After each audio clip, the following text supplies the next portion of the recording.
So good morning, everyone. We're going to get started just so that we have enough time to discuss everything. Welcome.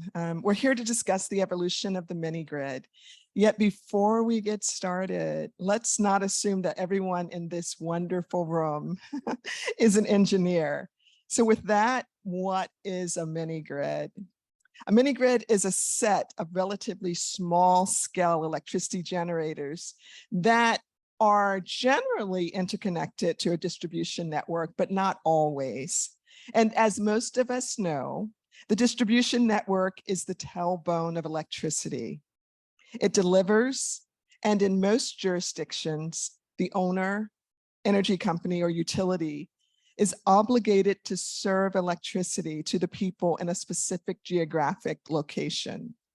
But what happens when people of a territory possess both will and capacity to serve themselves? Well, it appears that we then have the necessary initial foundation for a mini grid. And with that foundation, the opportunity to traject clean alternative energy resources into a delivery system that must be reassessed in a manner to enable its constructive evolution toward decarbonization and the accelerated delivery of clean energy services.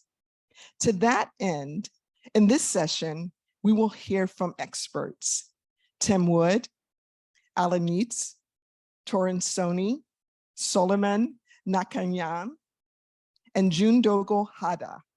So let's get started. Our first presenter will be Tim Wood. Tim is the director of Equilus Energy Limited.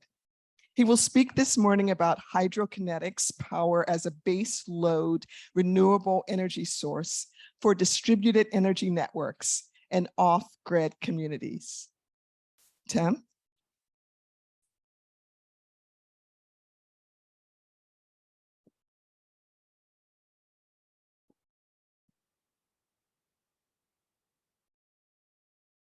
Thank you very much, Kelly. Very kind introduction. I've never been called an expert before, so it's a nice way to start. Perhaps a good way to start, actually, Equilus Energy is a hydrokinetic technology developer based in the UK. And I thought I'd start the presentation with a sort of a framing slide about energy access. I'm sure lots of people in the room already know these types of statistics, but over 700 million people across the world have got no access to electricity, and it's an absolutely staggering number. It's almost 1 in 10 people on the planet. And if you were to imagine, in fact, all of the Philippines suddenly going dark, no electricity here, from Palawan all the way down, no one here with any electricity, it would still be almost 7 Philippines worth of people without energy, just to sort of try and quantify that 770 million.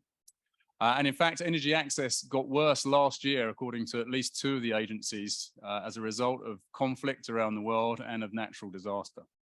So as Kelly alluded to, how do you provide energy to people who need this power very badly? And it's mini grids. People, the communities that need electricity almost invariably live in very complex geographies that can't be served by national grid infrastructure. So they need their own local generation and their own local distribution, so mini grids. In terms of mini grids, what are the 3 key factors for a mini grid for an off-grid community?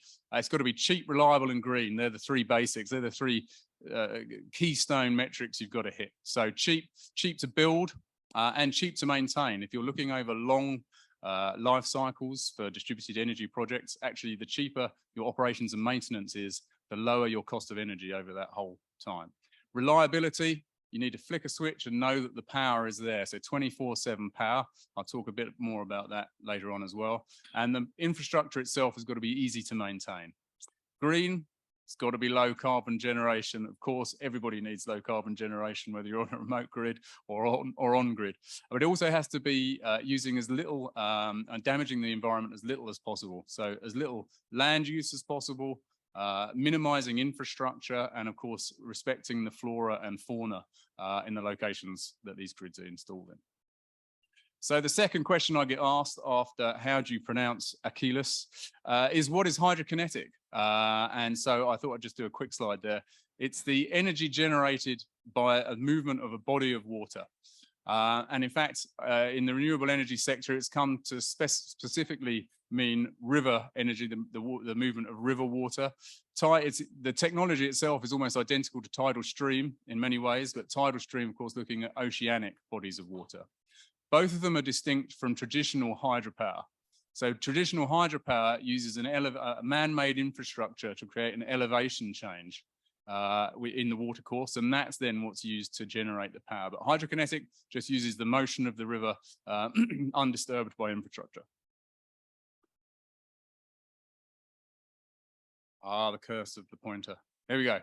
The general benefits of hydrokinetic, I guess the main one is that rivers around the world are always flowing. So you've got a constant input resource, which means that you then are able to generate baseload renewable energy, which is a bit of a holy grail, really. Also, population centers across the earth have always been located near rivers. Even now, over half of us live within 3 kilometers of a river. And that means that the accessible resource from rivers is absolutely huge.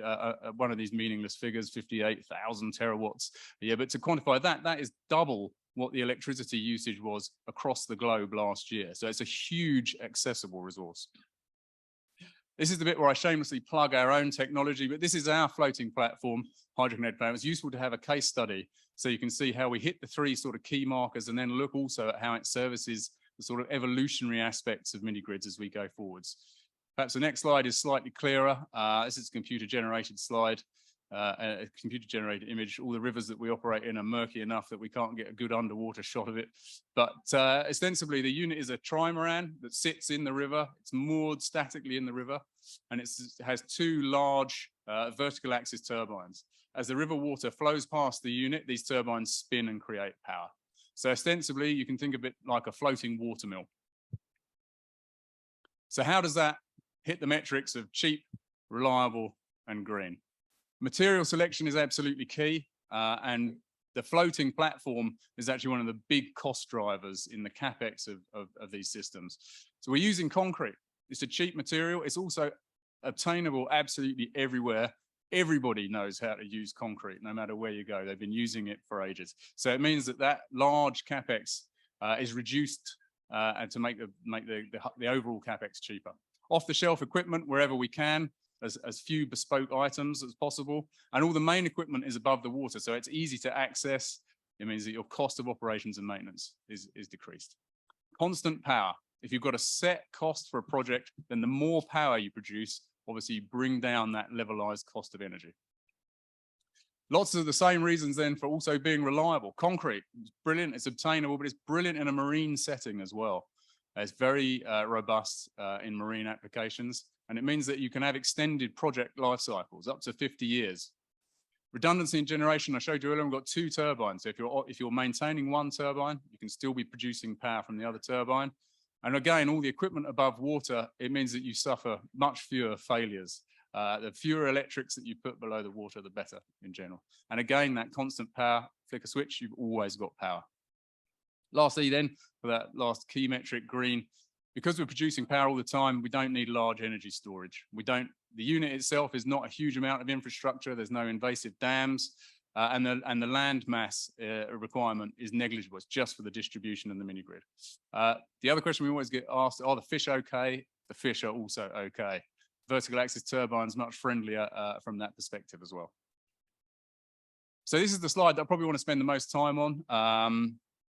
It's really then talking about the evolution of the mini grid and the sort of change in the use case of energy with mini grids. We're executing a project in Nepal now for an off-grid community.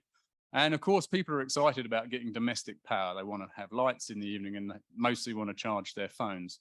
But actually much more exciting to the community that we're talking to is the idea of having power for industry. And that's where having 24/7 power becomes really actually very interesting. And that's a bit of a change in use case. There was a great presentation given yesterday by Ocean Pixel. We're talking about not just energy, but energy systems. And it's how energy can drive growth outside of just itself, if you see what I mean. So powering industry in the locations that you're hitting with these mini grids. Agriculture is a massive part usually for off-grid communities, subsistence agriculture to begin with, and then it's the easiest path to industrialize afterwards commercially for lots and lots of off-grid communities. So the community that we're talking to in Nepal, they want water, pumped water for agriculture. And again, actually, if you're irrigating arable land, it's very useful to do that overnight when the sun's not shining and it's not evaporating off the fields as soon as you put it in. So this use case there for 24/7, you've got domestic power during the day and early evening, and then industrial power overnight for agriculture, refrigeration, things like that. We talked also, I mean, everyone in this room by 2050 will be using 3 times as much electricity, if you believe the statistics. For remote communities who have just got hold of power and they're just starting their industry, actually that growth curve is even steeper. And so you have to make a system that is expandable. As soon as they've got power, actually they start using more and more and more power, and that system becomes more and more, it requires more power as you need to expand your system to generate sufficient power to feed the demand. So a floating platform that's large enough to accept upgraded turbines or even additional turbines. Constructability, we talked about with concrete. That again allows that driving of industry, upskilling of local workforces. They already know how to use concrete. This is a new application for that same material that they've been using. And lastly, sort of water-based, the water-based nature of hydrokinetic means it's very useful not only, as we talked about, for pump water for agriculture, but also freshwater generation, which again, lots of these remote communities have a desperate need for. And in the fullness of time, in future-proofing hydrogen production as well in the future. So look, I'm coming to the end of my 10 minutes. I shall leave it there. The last slide just summarizes basically saying hydrokinetic is definitely the way forwards. Where you've got a suitable river, it makes a very, very compelling case for mini-grid applications. Thank you very much indeed.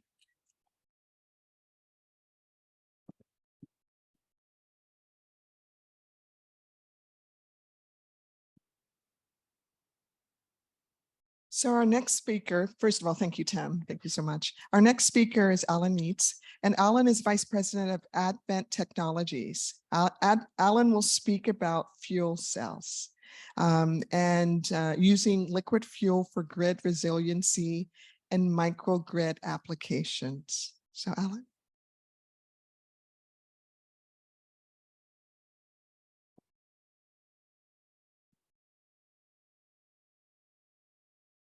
Hey, magandang umaga. Ako si Alan. As you can see, I lived here in the 90s. Spoke at ACF for many years, and it's glad to be back in Manila. I was one of the first people to speak about fuel cells back probably almost 10 years ago. And the room would definitely never be full like this. So it's good to see that fuel cells are becoming a little more interesting and exciting for people to listen to about. I know you're here for microgrids, but of course I'll go specific into fuel cells. Just a little bit about our company. We're a fuel cell technology provider. One of the key differences with us a little bit is we have a unique technology that allows for not necessarily super pure hydrogen. So we call it a multi-fuel capability. So we can use things like methanol, which I'll talk about, instead of direct hydrogen, very pure hydrogen. We can use hydrogen, e-fuels as they call them nowadays as well. And the applications are varied. Today, we're doing a lot of things like power, marine, but we'll be expanding into mobility and other applications as well. But we'll talk today a little bit about how we work with microgrids. Really, a lot of the focus of what we've been doing here in the Philippines and around the world is replacing diesel generators. And in the context of a microgrid, that's really the one key area often that hasn't been replaced is the diesel generator. So I'll talk about how we can do that. We're doing a lot of work, for instance, with telecom companies replacing their diesel generators. As we know, diesel generators are extremely inefficient. They're highly polluting. They need a lot of maintenance. They're extremely problematic. The technology is 100 years old, and let's just say diesel generators shouldn't be around much longer, we hope. They're being banned in parts of Europe already by 2025. So we expect that diesel generators have a very short lifetime left around this planet, I believe. So the missing link, as I call it in the microgrid, is really the evening load, if you want to call it. We know, solar is the lowest cost of energy by far globally.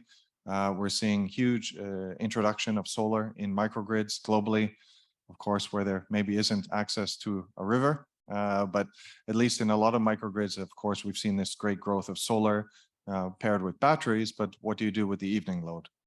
You cannot put in, a massive battery bank the size of this room for the evening load. So you need to look at something else. And traditionally, it's often been a diesel generator in the evening. So as you can see here, and often people say they have a renewable microgrid, but then as you can see here, you have this ugly, dirty diesel generator powering part of that load, which I believe is a problem. And I think we've got a solution, and I'll discuss a little bit about that. And as you can see here, this microgrid is not green, it's using a diesel generator. So one of the challenges people say with fuel cells is hydrogen. As you can see, the big cylinder, that's not easy to transport and move around. So us as a company, we've decided that methanol is a very good carrier of hydrogen. And we have a fuel cell that takes in not necessarily methanol, but we have another system called a reformer, which basically takes liquid methanol, which is a commonly available liquid. And I'll talk more about why methanol is a good option. And it basically takes the hydrogen in the methanol, steams it at high temperatures into the fuel cell. So it's still a hydrogen fuel cell, but we use methanol as the carrier, as actually methanol and water. So you can see here in a similar scenario of weight, you can see 400 kilograms would equate to roughly 5.5 kilograms of methanol. So also weight and ability to move power around, if you want to call it, is dramatically better with a methanol fuel cell than, let's say, hydrogen cylinders or batteries. If you don't know much about methanol, it is actually a common fluid in a lot of industrial processes. We've seen this dramatic growth, as you know, in hydrogen. And methanol is kind of a sister to hydrogen in a lot of ways, where it's been around for a long time. It goes way back even to the Egyptian used it as embalming fluid of the pharaohs. So it's been around for a long time, but needless to say, it's coming into fruition more and more. For decarbonization, as one example in marine, Maersk and all the big shipping companies will be pretty much set their view that methanol will be their future fuel. There's huge movements in this area globally, especially in the Nordic countries, but what we're seeing is the ports in Europe will basically require decarbonization of marine industry, and thus ships from Asia and other parts of the world will have to look at alternative fuels. And generally what we've seen is methanol has become the winner in terms of powering those large ships, whether they be cruise ships or transport ships or whatever it may be. But the paths here you can see, and I digressed a bit, but you can see the paths towards methanol are varied. We're talking to a group in the Philippines where we're looking at biomass waste, essentially not using biomass that's used for food, but basically just waste, woody waste from coconut husks to, yeah, I don't think there's an earthquake. So I think we're okay. I don't feel any shaking, so not to worry, I guess. But yeah, so I'll go back to my presentation. Yeah, biomass is a great way to actually obtain methanol. It can be done locally, so fuel security there as well. Renewable electricity via electrolysis and carbon capture is another way. There's actually a myriad of ways to get methanol, so it's a very useful fuel in a lot of areas. There's also, of course, what we call gray methanol. It's not as clean, of course, but that's the more common one. But like hydrogen today, where we're seeing this transition from dirty hydrogen, as we call it, or dirty methanol towards green sources, that transition is going very quickly. And we expect by anywhere from 2027 to 2030, the green fuel will be comparative to a fossil fuel in terms of the cost parameters. So resiliency in the microgrids, I won't go into each detail on this slide, but some of the key things here are maintenance. Of course, resiliency in terms of temperatures. We can operate up to 50 degrees Celsius, as we know that batteries have a big challenge in that area. CO2 emissions with green methanol, we can reduce 100%. All our systems have no NOx and SOx emissions at all. Fuel cells, unlike batteries, are easily recycled. So we do recycle them very easily. They're a small footprint, about 1/4 the size of a generator or comparative generator in terms of power output. We don't make a lot of noise. We don't vibrate. So you can put it on a rooftop, for instance, and generally nobody steals the fuel because they don't know what to do with it. So in Philippines, we've deployed over 800 systems around the country. This is traditionally or primarily in the telecom sector. But you can see here, we built fuel infrastructure. A lot of the questions may come to me, how am I going to get all this fuel around? Well, there are ecosystems available. Methanol is actually safer than petrol and diesel. It's easily transportable as a liquid, of course, and existing supply chains using diesel can be done via methanol. So that's already in place in a lot of countries. So it's something that you have to do a bit of work and logistics, but it's very easily overcome, we believe. Portability, as I mentioned, the systems are quite a bit smaller. So the size of the fuel cell cabinet is roughly the size of me, I guess you'd call it, up to 15 kilowatts. And that would include even the fuel tank at the bottom. So here we have other portable designs that some of our partners around the world have developed. We've put these on rooftop mountaintops in Norway, throughout the Philippines, Thailand and other countries. So definitely they're very durable and can be easily deployed in very remote locations such as a mini grid. Okay, TCO, this has a lot of our own assumptions, but what we're finding now with growth of any new technology, costs are coming down very quickly, looking at 75% reduction in the next 3 to 4 years. But what we're finding on a TCO basis, generally we will always beat diesel. The challenge is you can't think maybe 2 or 3 years, you've got to think, look at the 10-year TCO. Generally what we're finding is anywhere 2 to 6 years versus a diesel generator in terms of a payback period. So again, it depends on how much we're running it, the location, how many kilowatts, but generally what we're finding is we're a little bit more on the capex, but operating costs, because maintenance is about 1/5 of a diesel generator. And then of course the fuel is generally cheaper. And just last slide, a little bit on the future grid. Of course, with hydrogen growing, us as a company, we actually support hydrogen as well. The fuel cells can accept direct hydrogen, although we use methanol now for a lot of the applications such as mini grids because of transportability. But over time, you're going to see more and more growth where renewables will create hydrogen via electrolysis. Those hydrogen systems can be developed and transported into a fuel cell.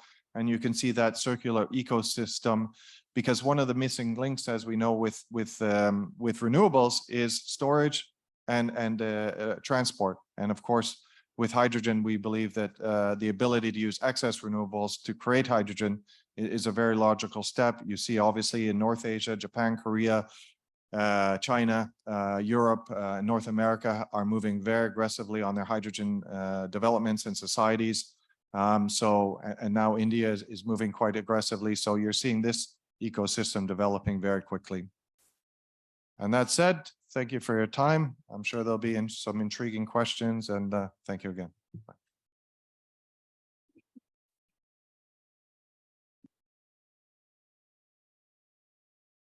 Thank you, Alan. Next, we'll hear from Tarun Soni. Tarun is a project manager for Dornier SunTrans. Tarun will speak to us about challenges and opportunities of hybrid floating PV and BESS projects in remote islands. Tarun?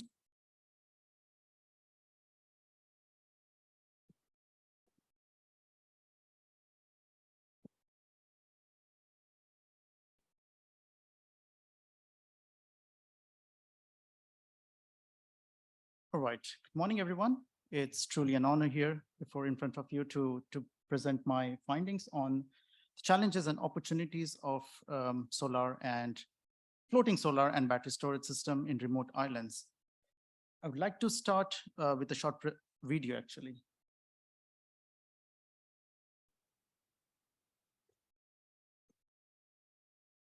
Raimandu, it's a tiny island in southern Maldives with a population of 120.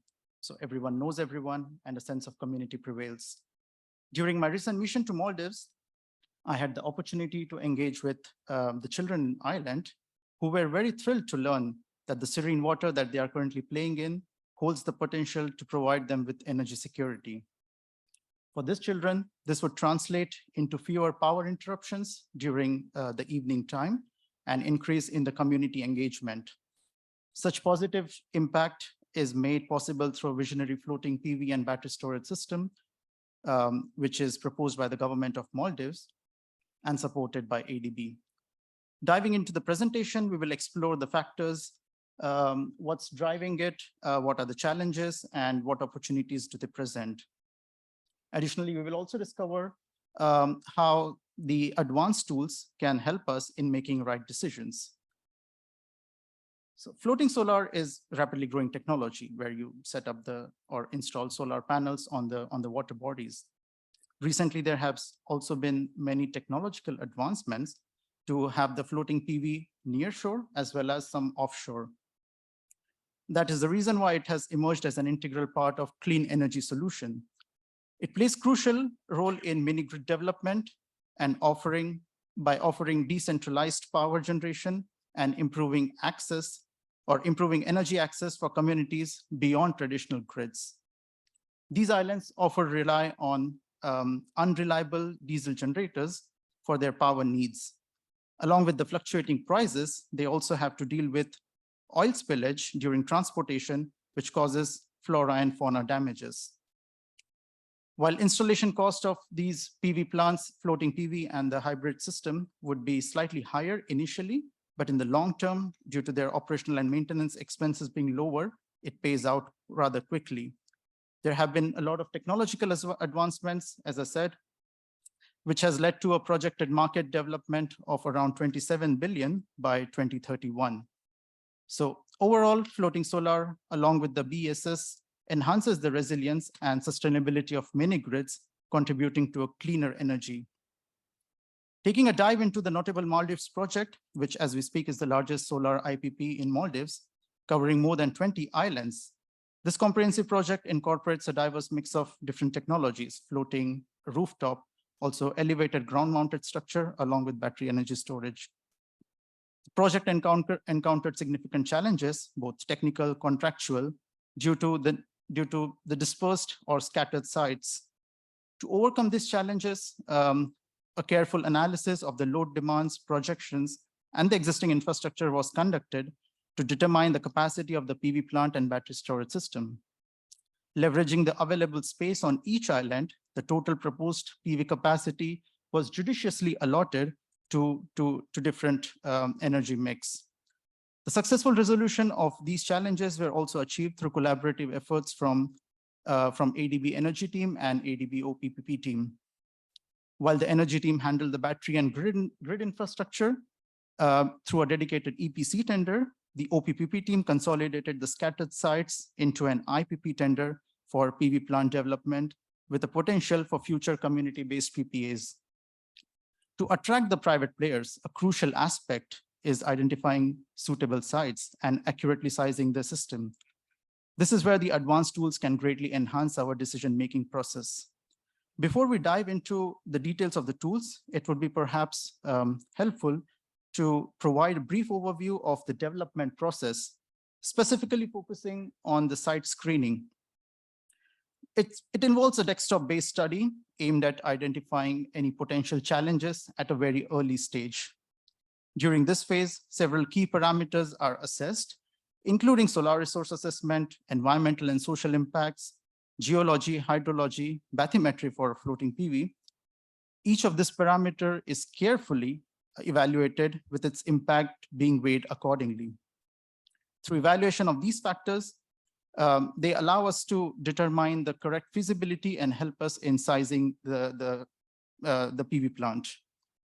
This process is manual, and the process of manually identifying the sites and screening multiple sites can be time-consuming and daunting, as it's an iterative process.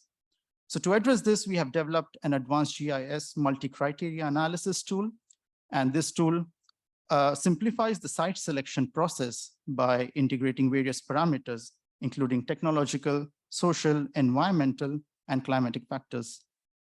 It stands out with its customization options, allowing it to be tailored to different countries and regions. The tool generates visual representation of results and insights, providing a comprehensive understanding of the data.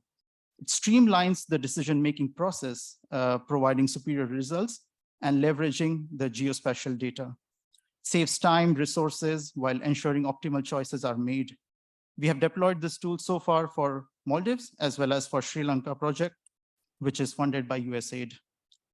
Another powerful tool that we have developed is in-house is called AHEAD, which stands for Advanced Hybrid Energy Allocation and Dispatch. Specifically designed for hybrid microsystems, this tool incorporates wind, solar PV, battery technologies, allowing for both off-grid and grid-connected configurations. Using AHEAD, we can determine the optimal share of renewable energy and calculate carbon emission reductions. The simulation capabilities are time efficient with up to 1 minute resolution, allowing for multi-year projection throughout the project's lifetime. This ensures that the system is sized to meet specific load requirements, and users can customize the dispatch strategies according to their needs. The techno-economic optimization model includes a built-in financial model, which calculates different KPIs. The tool supports the decision-making by providing a comparison of economies and the strategies. Users can visualize the renewable energy generation versus the microgrid load, helping them make an informed decision. Additionally, multiple scenarios can be simulated. Having a tool like this, which offers visual graphic results, provides significant advantages. As I said, the tool is technologically agnostic and capable of integrating multiple existing and also the emerging technologies while considering the limitations of the microgrid. The results shown here are from a project implemented in an African gold mine, which is completely off-grid, so it's expandable also to Maldives or remote islands. This mine operates using diesel and heavy fuel oils, and the goal was to reduce fuel consumption by integrating PV, wind, as well as the battery storage system. Because in many areas, you would find that the solar and wind are complementing to each other, and batteries are essential for stabilizing the grid. This tool takes into account the spinning reserves, operational constraints, ensuring generators are shut down appropriately and not abruptly. Through different scenarios and simulation, it determines the optimal capacity of the PV plant, wind, and the battery storage system, to avoiding both undersizing as well as oversizing. By using this tool, we can make an informed decision about system design and achieve efficient, cost-effective solutions. This tool also can be customized to different contexts, making it adaptable and effective for various projects and locations. This flexibility ensures that it remains useful in supporting decision-making process, regardless of the specific geographical or technological requirements. So in conclusion, I would like to emphasize on the key takeaways from my presentation. The growth potential of floating PV cannot be overlooked. It has been remarkable, and they offer significant opportunities for sustainable power generation, contributing to the advancement of clean energy solutions and the evolution of mini grids. The integration of floating PV with battery storage is crucial for ensuring reliable power supply in remote islands. Stakeholders' collaboration plays a vital role in these projects, allowing us to overcome potential hurdles and promote the adoption of clean energy systems. It opens up possibilities for community-based PPAs, further strengthening the impact of these projects. The use of techno-economic optimization tool, including the GIS-based MCA tool that we discussed, is crucial in making well-informed decisions. They help us to choose the right site, determine the appropriate capacity, and quickly estimate the costs, allowing us to conduct thorough assessments and feasibility studies. These tools can be customized to fit the specific needs of different countries and regions, making them highly effective in development of successful hybrid projects. As a closing remark, I would like to say that by embracing floating PV, combined with battery energy storage system and harnessing the power of such advanced tools, we can create a sustainable and resilient future. This transition to clean energy benefits local communities as well as the environment. Thank you so much for your attention. And in case you have any questions, I also have my colleague here to support you with that. Thank you.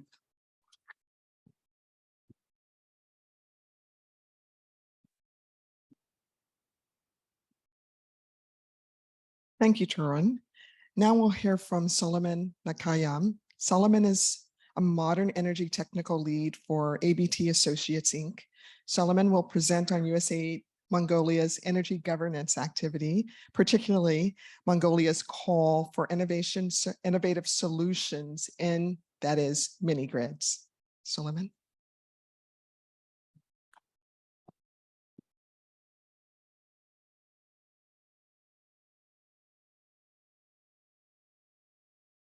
Wow, thank you. Thank you so much. I was just sitting there and realizing tomorrow is the last day and this week has been very quick. I think it was I think you would agree that it is great to be back in person attending ACF. And thank you, Kelly, for kind introductions. So I think before I start in my slides, I need to acknowledge the USAID and ABT Associates giving, and then the people of Mongolia giving an opportunity to present here and talking about this story, basically, about how Mongolia is trying to evolve in terms of, into direction of the mini grids.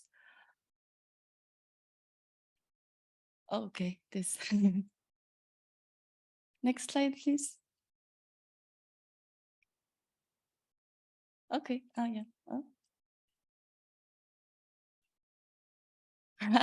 Okay, anyways, so today my presentation will be about this story and then our plans, how Mongolia is trying to develop the mini grids in the country.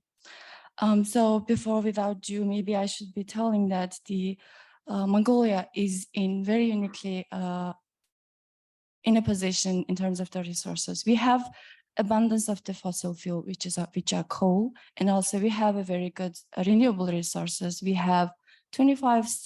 Oh, next slide.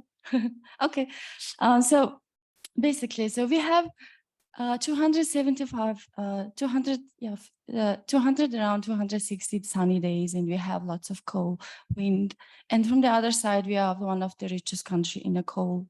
So that means, you know, you can imagine that our energy system is basically based on fossil fuels. We have 80% of energy coming from the CHPs, coal-fired ones, and we do have to import 20% of our energy from Russia and China just to overcome the winter peak load, and then also to meet the demand from the mining businesses in the country. And lately, we also have the emerging technologies and new business lines, such as 5 gigawatt cross-border power trade with China, solar and wind. And also we have private businesses interested in developing the green hydrogen in the country, because we have established, you know, identified there are some potential resources of green hydrogen in the country. But from the other side, we have the energy demand growing very well at 5% year, because just to meet the growing energy demands, the coal current, our infrastructure is struggling because it's just simply outdated. It needs some energy efficiency in other technological advances. And so with this slide, I would like to draw your attention to how Mongolia is trying to develop in terms of deploying the solar PV technologies in the country.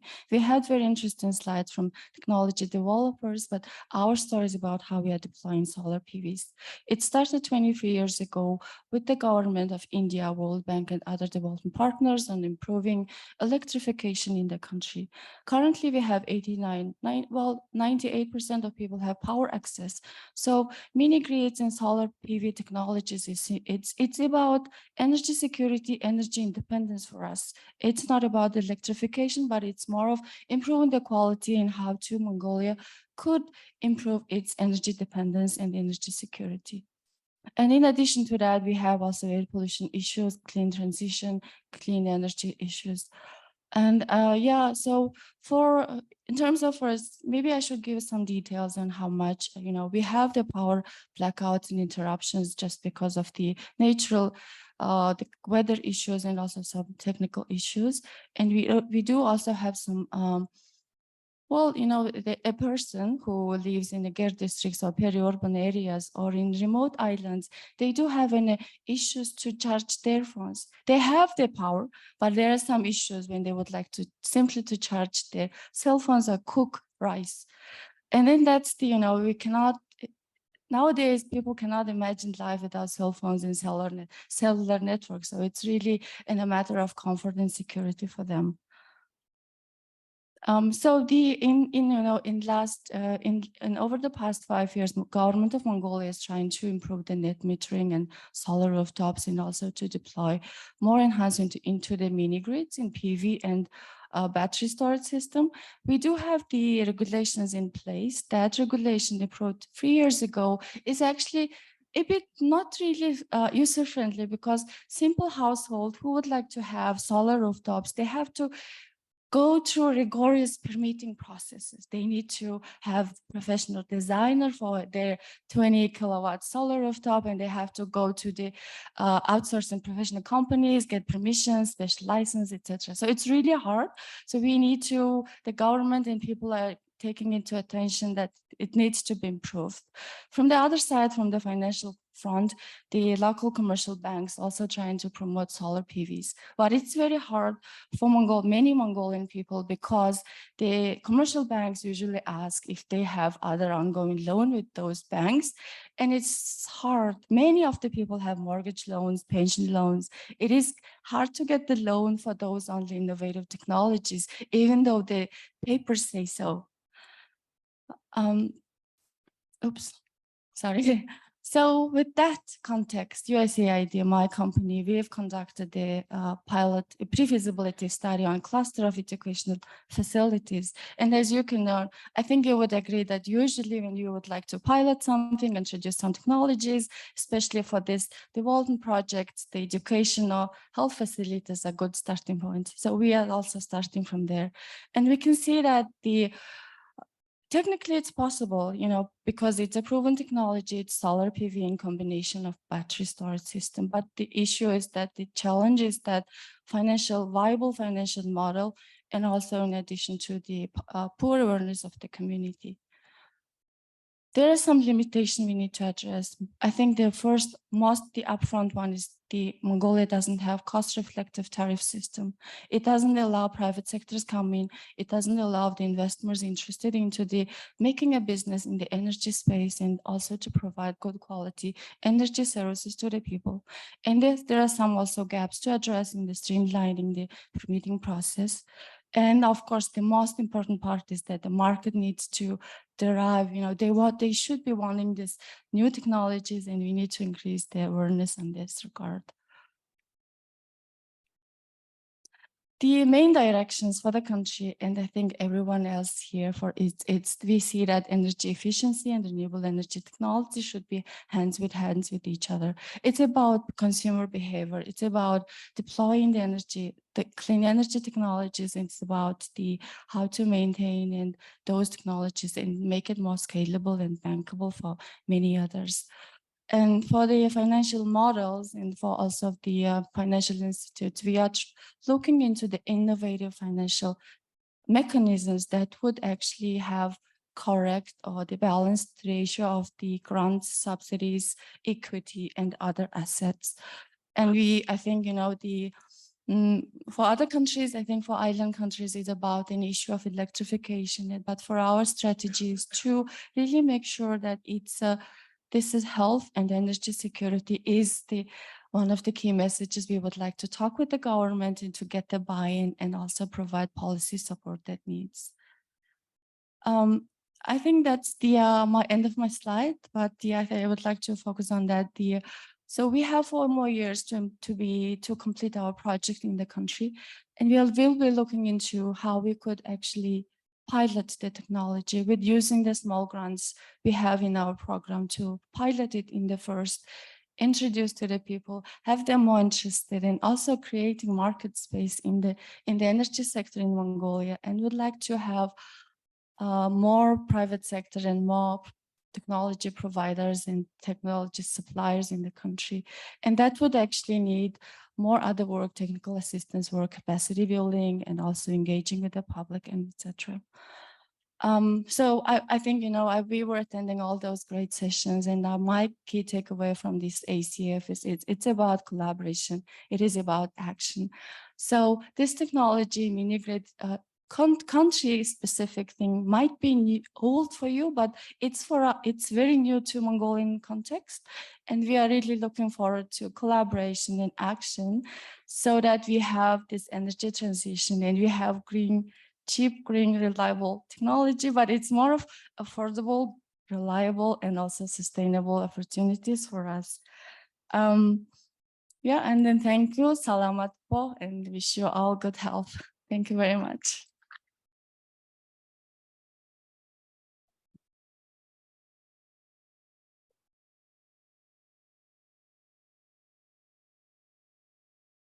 Thank you, Salaman.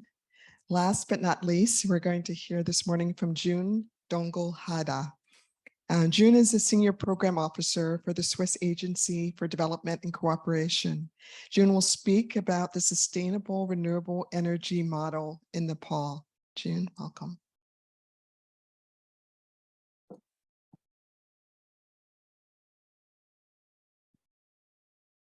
Thank you, Kelly.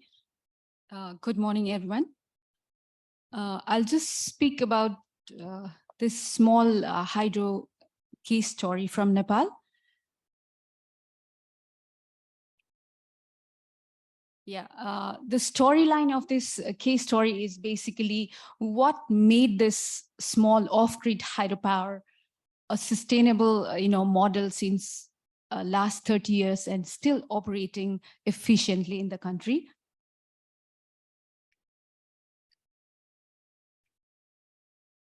I'll just go with the brief background of how it started. It is basically started in the 1982, a long time back, 30 years back, over 30 years back, to supply clean energy to the Tibetan refugees coming from China to the northern border of Nepal at the Everest region in Solukhumbu district.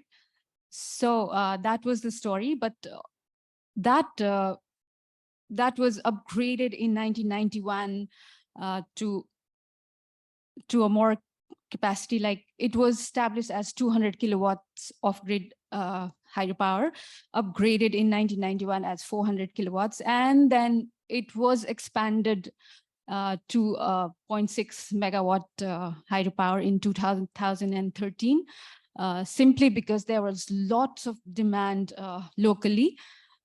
It definitely saved the trees, environment, and health of the people. And it's from the local runoff river. These are basically the picture slides from the project. For technical people, it would be very interesting to see the intake, the forebays, the canals, and all that. So these are the two power plant structures. First one at the left corner, it's a 400 kilowatts, and the white one is the upgraded one, and 260 kilowatts, later upgraded in 2013. This is why this is state of the art. It's because the whole equipments were imported from Germany, and it's still running since last 30 plus years in a very efficient conditions. And the supply of power is all underground, cabling structures there. and it distributes, it generates power, it transmits, and also distributes to over 2,000 people. So why this is successful is basically it, after having the plant established, it was established as a public utility company in 1991 with the share structure of 3 entities. First, Nepal Electricity Authority, which owns 33% of its share, and Swiss Development Corporation, as a major funder of the project, took 33% of its shares, and also distributed the shares of 34% to the local consumers, all the electricity users there. So they also own 34% of the shares. And what is more successful is the Swiss technology have been transferred in all of these 30 years of time to local engineers, local managers, and local operators. And there is so much of local ownership in this company because of the shares that they own, as higher shares that they own.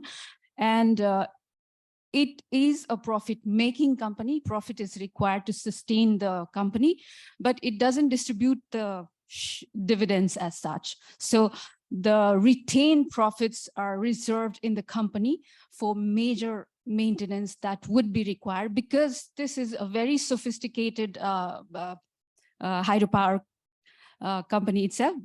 It has imported machines from Germany, and it's so sophisticated that it requires a huge maintenance cost, which will be required in the future. That's why the reserves, the profit reserves, are not distributed at all. It is saved in the company itself.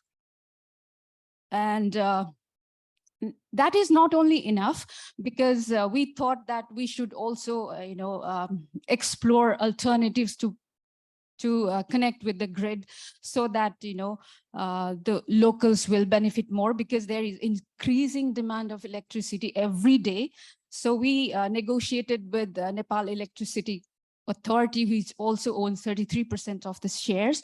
So we said that for off-peak power, we would like to sell the electricity to the grid, and during the peak hours, we also want to how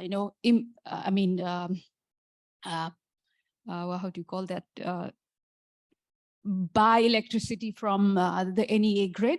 So that's happened in 2021. And because of that, the company has been able to raise its generation of electricity to 32% and also sell the electricity. So the profits has increased over this time. And why this is sustainable is because of the local operation and management. We have the provision according to the Company Act that we have to have 3 directors, local directors, now board of directors of 9 people, of which I am the only female director in the board. And there are 3 directors from SDC, 3 from NEA, and 3 from the local directors. Basically, the local directors know the local issues, local context, and all that. So they sit together and provide all the guidance every day to the general manager, who is also based in Solukhumbu locally. Majority of the staff are local people, local technicians and engineers and all that. And among them, 13% are female. And one of them is the head of accounts and financing in the company. So I would like to say that it's a very inclusive team as well. And the board of directors meet once in 2 months to give policy guidelines, policy guidance, and other operational guidance to the general manager and the local operational team there. Why I'd like to say that this is sustainable model running since last 30+ years is because of the strong local ownership. very inclusive team. It is affordable, and we have a model of equitable distribution because there are different range of consumers. High consumers will cross-subsidize the low income people. They who use lower watts. So there are different range of tariff structures as well. And because of the small company of 17 staff guided by 9 board of directors, we have a very good governance structure in the company. And also, as I said, we have trained throughout this period so many local people, engineers, operators. So the local operation is very effective, and because they have local ownership, it is also oversighted by 3 local board of directors, which is very effective. And I would like to say that the company is running on profit, and it is financially sustainable. It has already retained the profit of over 1 million Swiss francs over these years. And hopefully it will still run for next 30 years. So that's all about it. Thank you very much.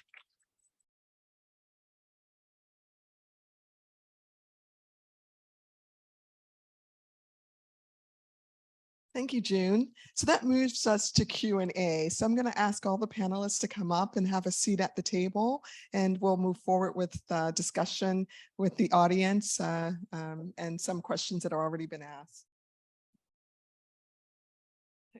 That is via online questions.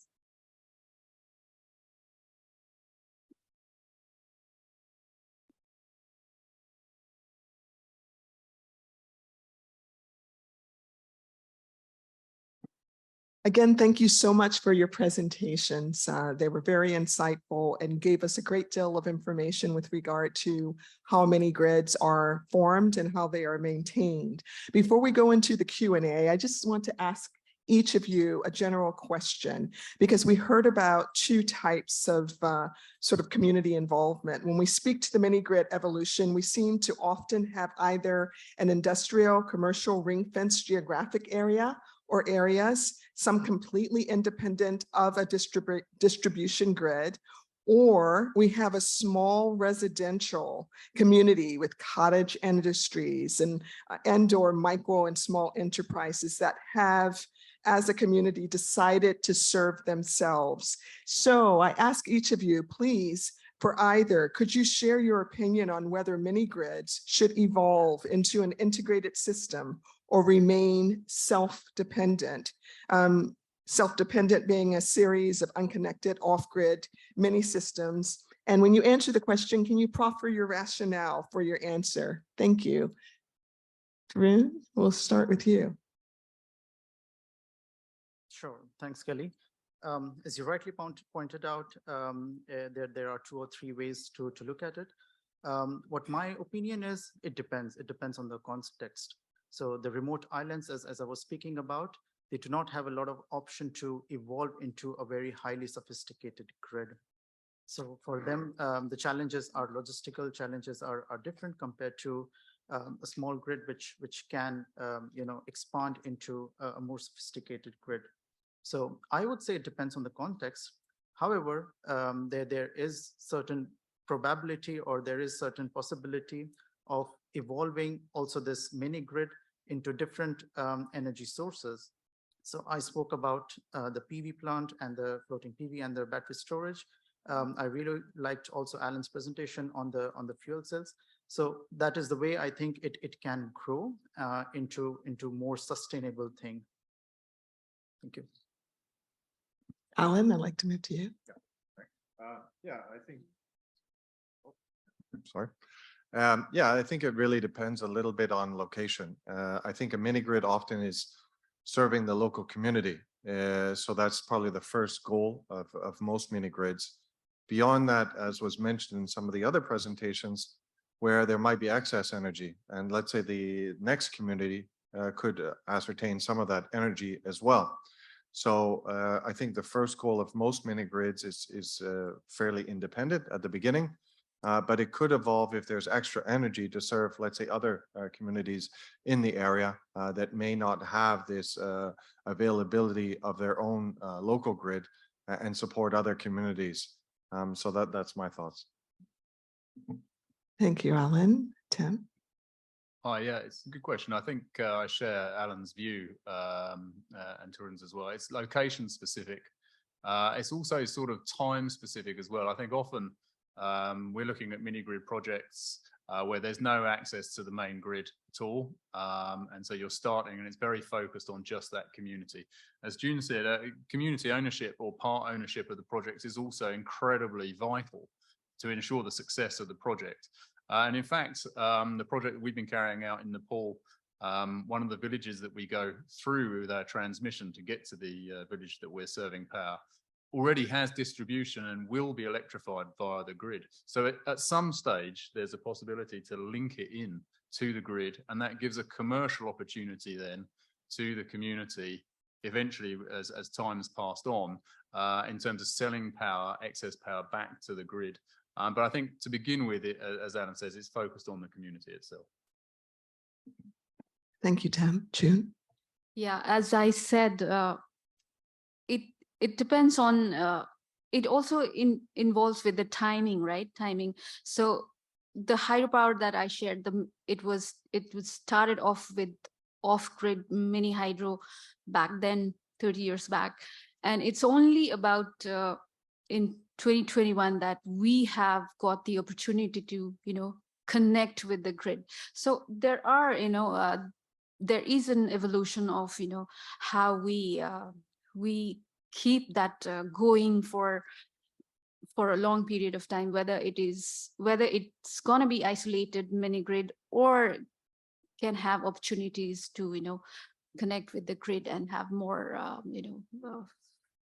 more sustainable future as such. Thank you. Thank you, June. Sullivan? Thank you, Kelly. I also agree with our other colleagues. Mini grids is a viable alternative to grid extension or grid enhancement. And it depends on the community goal and objectives. If they would like to have an access to the power, or if would like to have the mini grids on to improve the energy efficiency, also to sell the excess power to the grid. And I think to me, the most driving factor for the community involvement, it depends on their goals and objectives, and also on how the system and energy systems infrastructure, if that central grid, for instance, is its ability to absorb more renewables in the grid, especially for the distribution network, and also on the absorption capacity, if that system has those ancillary services in place, etc. So thank you. Thank you, Sullivan. And before I get into some of the questions that have been submitted remotely, feel free to step up to the mic if you have a question that you'd like to ask, because we will have live Q&A as well. So the first question goes to Tim. I'm going to combine the questions. The question is, what is the minimum flow rate and kilowatt hour output? How do you handle river flooding and debris? Yeah, thanks for that question. The minimum flow rate, the turbines will start turning as low as 0.5 meter a second flow, but obviously you're not producing very much power at that stage. The rated velocity for most tidal stream, most hydrokinetic, is around 3 meters a second. That's a sort of standard rating velocity. There are, in fact, lots of rivers flowing at that speed around the world. It sounds very fast. It is very fast when you're watching it go past. But there's lots of areas where it is flowing at that sort of speed. The project that we're looking at in Nepal is around 2.8 meters a second average flow throughout the year. So obviously increases and decreases. And the flooding question is a big question in Nepal. Obviously very seasonal. The wet season that stretches from sort of May through to September. The river that we're looking at increases in height by sort of 4 meters just on an average year, and flood scenarios have increased that depth of the river to around by around 10 meters in the worst ever recorded incident. So for us, the depth situation isn't too difficult to, and the flooding side of things isn't too difficult to accommodate. We have a mooring system, a chain mooring system, which allows for that expansion of the river, which is no problem. Debris is a massive problem, and we have debris booms upstream. So actually they're affixed to the same mooring as the unit itself, but just further upstream, and they divert all the really big things, the tree root balls, all those sort of things around the unit. And the unit itself, we also ended up retrofitting additional protection gear on the front of the unit itself to deal with the debris. Thank you, Tim. I'd like to follow up with a question. Though most of the equipment is above water, you said that, quote, the fish are okay. Please, could you share a bit more? What are some of the ecological environmental safeguard concerns? And not only what they are, but how have they been addressed? Yeah, mostly it depends on country, of course. I'll give you a typical, the examples in the UK. A lot of the concern is with the speed of rotation of the blades, particularly in terms of impact, physical impact on marine life, and then to do with oils and coolants and all that sort of thing actually entering into the watercourse as well. So they're the sort of two big ones. As I said, vertical axis turbine technology is great from both of those perspectives, because you can have just the turbine in the water. That's the only part of the system that's in the water. Your generators, your gearboxes, they're all on the platform above water. So that means that there's no submersion of equipment that uses oil or coolant, and those systems, those types of systems have been marinized for a very long time. So you can buy systems that have very low leak rates or negligible leak rates. And I guess those are the two main issues, I guess. As I say, that sort of from the fish perspective, there's quite a lot of literature around, and there've been some tests done in the US actually on the Mississippi for hydrokinetic and the physical impact of turbines on fish. The overarching conclusion is that fish are pretty good at avoiding things in the water as well, have been doing so for a long time. Thank you, Tim. So Ellen, I have a question for you. You spoke about O&M, but the question goes to supply sustainability. What are some of the constraints with regard to green methanol? Is it an issue of sovereign prioritization? What's the long-term sustainability? Your presentation also touched upon migration to hydrogen. When you talk about the sustainability of methanol and prioritization, depending on what sovereign or geographic location you're speaking about, can you also address the possibility of stranded costs and mitigating that for ensuring that you're not, when there's a transformation to hydrogen, that you're not leaving stranded assets on the table, and that actual transition can take place in an efficient manner? Thank you. Yeah, I mean, energy transition is complicated, as we know. With regards to methanol itself, the rationale on our company moving aggressively in that area is really transport. It's the easiest way to move hydrogen atoms in a liquid form. Liquefying hydrogen is minus 250 degrees Celsius and extremely expensive. So thus methanol is a great carrier for hydrogen. Also, a lot of people are looking at ammonia. Ammonia, as we know, is extremely toxic. If it goes into the water, it's thousands of times more toxic than methanol. So that's a bit of diversion. But yeah, I merely stated the hydrogen as maybe a next step, pure hydrogen, because we don't have, let's say, large supply globally. The compression technology and storage technology for the next few years will be quite expensive. So as an interim, we believe methanol is a logical way to transport and move atoms, hydrogen or clean atoms, into power, mobility, and other systems. As we evolve and more permutations and more propensity towards hydrogen is adopted around the world, I believe that that's possibly another transition in the near future. but at least today there's some prohibitions on cost. So methanol today, I think, is a logical step or first step for people to get used to the hydrogen economy in a fairly cost-effective manner. Thank you, Alan. Turan, I've got a question for you. One is, what is the estimated levelized cost of energy for solar-powered fuel cell systems?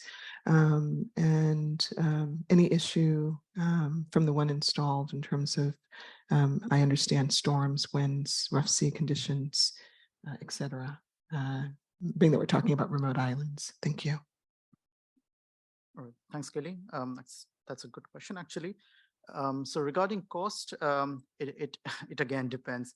For remote islands, depending on the logistical challenges that we face, we estimated that it's going to be anywhere between 1.2 to 1.3 million, at least more than 1 million per megawatt to install it there. On the issues of the weather issues or the wind and storms and other parts, that is actually a grave challenge. And the entire efforts from our side has been to think about possible solutions on how to mitigate this.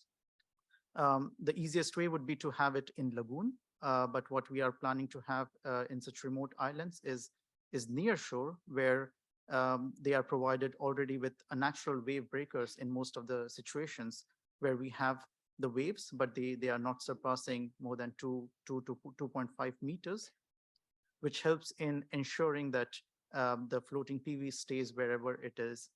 Also, when we do a detailed site assessment of bathymetry, of the geology and other aspects, it becomes clear how the anchoring and mooring solutions have to be developed for the specific site. During our assessment as well, we have had a lot of data from wind, from the waves, and that has also been a challenge, that you do not get a publicly available or even privately available data for such sites. But the idea would be to have measurement stations at the exact site to understand all the aspects of and the nitty-gritties of such technical challenges.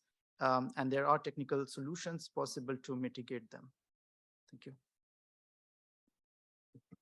Thank you, Turan. Addressing Solomon now. Solomon, we have a question, Mongolia's approach to the mini-grid evolution appears to be very client-centric. During your presentation, you spoke of consumer constraints to walking through the process of installation, for example, solar rooftops. Has Mongolia, in partnership with USAID or any other partner, thought about how to maintain client input long-term for both renewable installation and energy efficiency? For example, is there any policy support needed from the government? Please, what would that look like? If you can explain, that would be helpful. Thank you. Thank you for the question. Yes, for the last 23 years, Mongolia is introducing the solar PV technology. We do have growing number of solar rooftops, and we do have IPPs, large scale solar power plants in the energy mix. When it comes to the solar rooftops and solar PV mini grids, we are seeing that there is a need to revise current key energy laws and regulations, and also to address some regulatory frameworks issues, such as to streamlining those permitting issues for the households, and also to distinguish SMEs, households from the business enterprises, so that they go through the different process of getting those permits and special licenses. For instance, in the country, the current net regulation allows the households to install solar rooftop up to 20 kilowatt. But for the household, the regulation requires up to 50% of the own capacity should be from the renewable resources. As such, but those organizations and also the households have to go through the same permitting a bit lengthy process to get it. And, you know, if you can imagine from the consumer side, imagine you are 65 years old, a man or lady living in a Gert district would like to have solar rooftops, but it's not like easy to go to the store and buy bread. You have to go find someone to do that for yourself. First of all, you have to find a good technology providers and, you know, installation, ask for recommendations, and then you have to go to the administration authorities to get those permits, and also to pay. In addition, paying to the solar rooftops, you have to pay for this to develop the technical design of your layouts and for those stuff. So yes, the USAID, UNIDO, and also GCF with the local commercial banks and other development partners like ADB, we are looking into the regulatory environment, how to simplify and to create the enabling environment for evolving of the mini grids. For instance, UNIDO is looking into opportunity to develop and deploy the mini grids in one of the provinces and to use that for agriculture business. For GCF and Hasbank, the local commercial bank, they're looking for opportunity, and I think they are under the project preparation facility from GCF to looking into how to the household level, the cluster of the households could get the mini grids so that they reduce the energy load, and also they could have clean power access and the access and then also to use that a clean power for clean heating purposes in the Gert districts, because oftentimes in Ulaanbaatar in Mongolia we are suffering from the air pollution issues just from the fossil fuel burning. For those households are not connected to the district heating systems. And, you know, the households do not have an alternative option to switch from the briquettes and coal. And they have to, the only option viable now is the power, but they cannot use power all the time because they have to pay more and they do not have any other cost-effective solutions besides of the fossil fuel. So we are thinking of our ideas that to have mini grids providing, supplying clean power, and then use that excess some of those clean power for clean heating, so that it, you know, it helps, you know, brings long-term socioeconomic benefits, and also to demonstrate, and maybe in the long run to drive to that early retirement of coal-fired power plants in the country. So thank you. Hope that answers. Thanks, Solomon. That was helpful. Yeah, it's not always an easy answer, especially when you've got off-grid people and trying to get them to buy into the clean energy concept. It's very, very difficult. June, I have a question for you. Some of the participants have taken note of the success story of the Nepal Small Hydro Project, and they're curious about what key actions made the company enable the company to run a profit, one, and with regard to that profit, are the profits reinvested back into the entity, or is there any sort of dividend disbursement that takes place that continues the community ownership interests? If you can address that, that would be great. Thank you. Yeah, thank you for the question. Actually, when it comes to profit distribution, we generally in the annual general meeting, the local shareholders always ask for, distribution of dividends. I start with that. And what we say that we are a non-profit distributing company. So we need to retain the profits within the company, and we're not giving dividends. What we would like to say that in the AGM, what we used to say that the uninterrupted 24/7 power that you're enjoying is the greatest dividends that you are enjoying. That's what we say. And communities are always happy with what we deliver there. And that's one thing. And the other thing is, yes, profits reserved in the company were, reinvested in what I said in 2013, when we upgraded that power with, again, 0.2 megawatt plant capacity installed there. There, the company invested on all the civil works, civil structures, expanding the canal network, the powerhouse structures, whereas STC again, Swiss Development Corporation again invested about more than $500,000 Swiss francs to get to import the generators and electromagnetic equipments to install. That is how we have been, reinvesting the profits as well. Again, it's only 1 million profits that that is saved as a reserve, which is not enough to invest in larger hydropower again. But based on the knowledge of installation, operation, and maintenance, and all that, we could ask for commercial bank loans to even invest in larger hydropowers with the local knowledge, with the experience that we have. That's what we are aiming for. The company is aiming for right now. Yeah. That makes sense, commercial viability to do bigger and better things. There are a couple questions that go to the panel, but before I ask that question, there's also a question specifically for Alan. Could you expound on the process of converting hydrogen into methanol and vice versa? How feasible is it for rural communities? And when you give an answer, if you can remember to keep it in layman's terms, layperson's terms, that would be helpful. Thank you, Alan. Yeah, I mean, hydrogen to methanol is usually a very large process where you have very large production facilities. So it's probably not a localized concept from hydrogen to methanol. What we do is we take methanol and convert it into hydrogen into the fuel cell. That can be very localized.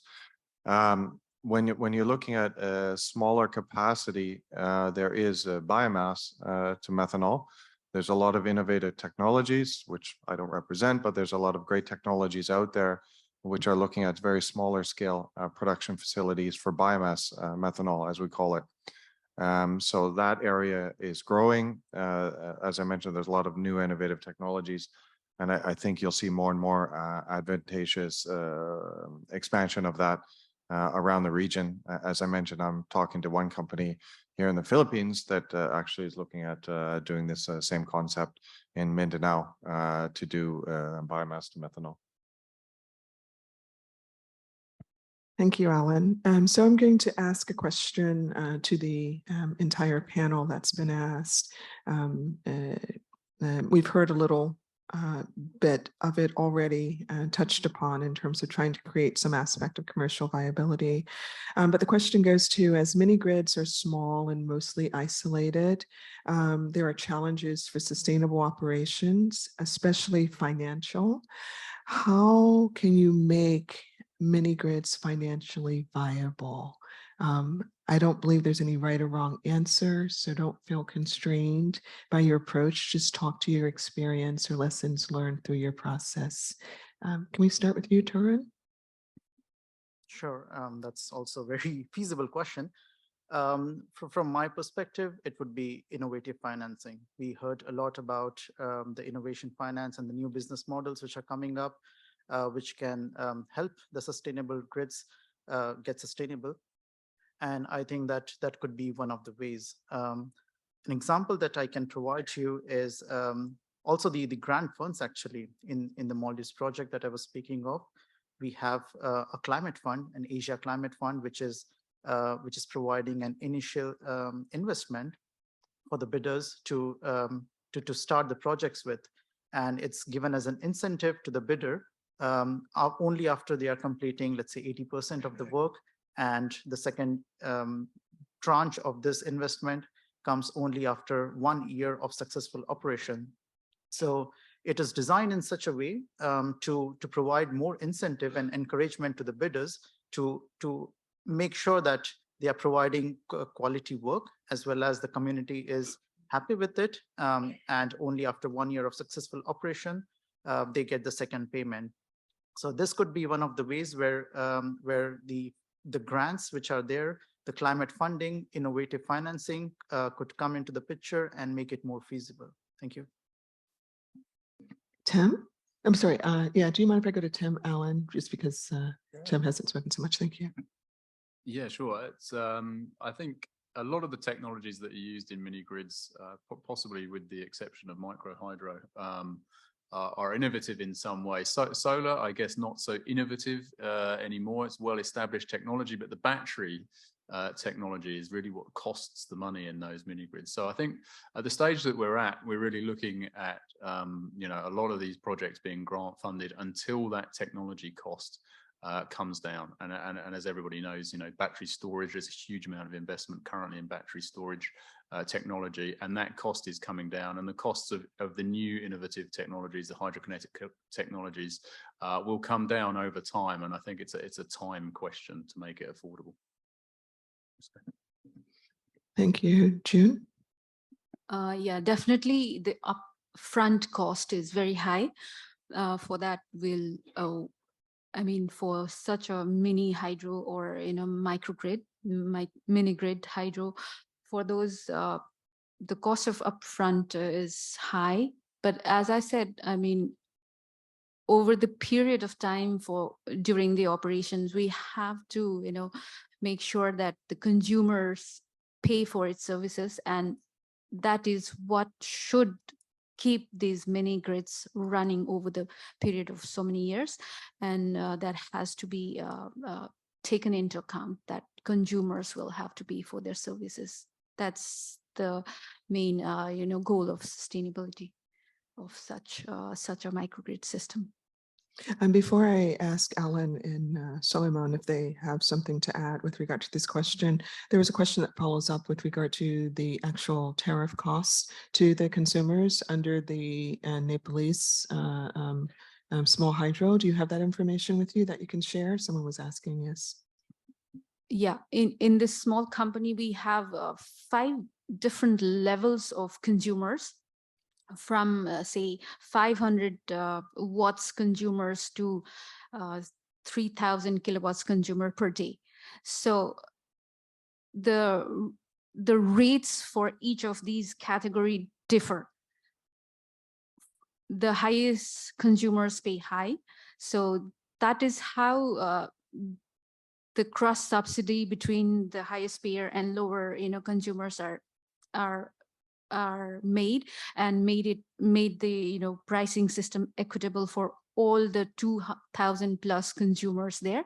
And that is that's what the whole system of tariff structure is there. Yeah. Thank you. Solomon? Thanks. I would like to share the Mongolia context again, because in general we so when we were doing the pre-feasibility study on cluster of education facilities, the return payback period was 8 to 10 years. So for I think any investors, it doesn't make sense if it's less, if it's more than 3 years. And the main reason is that the fossil fuel, the coal industry is heavily subsidized in the Mongolian context. And that's why, the bottleneck of this weak business financial model is a cost reflective tariff, because the absence of the cost reflective tariff, energy tariff in the country. And with at the USAID for upcoming 3 years, we are going to look into to identify to determine the true cost of services of the energy sector, so that we know what is the true cost of fossil fuel from the exploration to when it comes to the CHPs. And I think with that cost reflective tariff set up, and also with some maybe government innovative financial mechanisms such as renewable energy incentives or rebate or grant or subsidies, some in some terms of the blended financing, we hope that we can achieve this very hard question on financial viability of such technologies with higher upfront cost. And I would like to echo on that. Solar PV prices are reducing, but battery is a different case. And solar PV and technology batteries have to go together. So thank you. Thank you, Solomon. We've run out of time, but I'd like to give each panelist at least 30 seconds to wrap up. As you can see, the mini grid and its evolution has quite a bit of opportunity. There are challenges, but indeed such opportunities, including incorporating demand response in some of the community led endeavors, is something that is quite clear. But please let me give the panelists 30 seconds just to kind of wrap it up in terms of where you see mini grid evolution. I'll start with Alan because Alan didn't get a chance to respond to the previous. Alan, please. Yeah, very quickly. I think, as I mentioned in my presentation, we feel in a lot of ways fuel cells can be kind of the missing link in the mini grid. Solar and batteries are very logical, but they can't take the whole load for the whole evening in reality. Thus, you need another storage technology that is green. I think fuel cells fit that quite well. Costs are coming down very quickly. As we know, batteries are already starting to go up in prices. So fuel cells have a long trajectory of de-escalation of costs in the next 5 to 10 years. So we're going to see more and more of that. As we know in Asia, finally, countries are starting to reduce their subsidies on fossil fuels. Thus, our other alternative technologies will become more and more competitive. And fossil fuels, I think, will be more challenged when governments stop subsidizing fossil fuels, which they are today, but we know that is reducing. And I think that's a big aspect that we're talking about with mini grids. If I digress a bit, that as mini grids are often reliant on fossil fuels and subsidized fossil fuels, when that changes, I think you'll see more investment in cleaner alternatives, because it will just become unviable to truck in diesel from 100 or 1,000 kilometers away. Because it is subsidized today, but that's, as we know, gratefully is changing very quickly. Thank you, Alan. Tim, 30 seconds. 30 seconds. Okay, I'll try and be quick. I think love for all renewable technologies is the answer. It's so location specific. We've all here presented on different technologies, but it is driven entirely by location. There are places where there are no rivers. There's places where there's sun shining all the time, and that is really the key takeaway. That combined, I think, with the evolving use case for electricity in off-grid communities. It is not just domestic power. So again, echoing Mike from Ocean Pixel. So energy systems, not just energy. Thank you. Thank you, Tim. June? What I'd like to see finally is that it's all about, transferring the knowledge to the local people, local ownership, and also having accepted that the consumers will have to pay for the services. That will make the whole thing sustainable in the long run. And definitely renewables is the future. We have been doing it since last 50 years, and still there's a lot of scope for renewables in Nepal. That's it. Thank you. Thank you, June. Suleiman? Challenges are everywhere, and there should be some solutions. Maybe not here, maybe in your local areas, but it should be somewhere in London or in Canada, and even in Nepal. So I think we have to be optimistic and to find those solutions, and to be innovative and ask for collaboration, and to be really act. And from the other side, the consumer side, I think it is about consumer behavior of our other side of the energy value chain. So I think we have to talk with the people and how they could change their consumer behavior and to be more energy efficient and more seek for innovation. And then I guess and then it will be the job of private sector to shepherd the government and financing, and of course, technology developers are the champions here. Thank you. Thank you, Suleiman. And lastly, Turan. Thank you. I see it as a technical, commercial, and social challenge. So technical, we do have a lot of solutions, as we also spoke about. Commercially, there has to be increased participation from the DFIs, from innovative financing banks, and they need to promote such kind of ideas and have more pilot projects and expand these pilot projects in the end. From the social, I think what they have done in Nepal is really good. A shared ownership has been like a proven structure for such projects, which increase the community engagement, and we can also take it to a next step of community-based PPAs, where it allows. So you have different trades between the communities, and yeah, it just helps in evolving how we have been evolving since we have started living on this earth. So necessity is the, as they say, mother of the invention. So as it necessitates and as we find solutions, it will keep evolving, and we will create a sustainable future. I'm sure about that. Thank you. Thank you, Tarun. I want to thank each of you for participating in this session, Evolution of the Mini Grid. Your participation was greatly valuable and provided us tremendous insight. Let us give the panelists and ourselves a round of applause as we end. Thank you.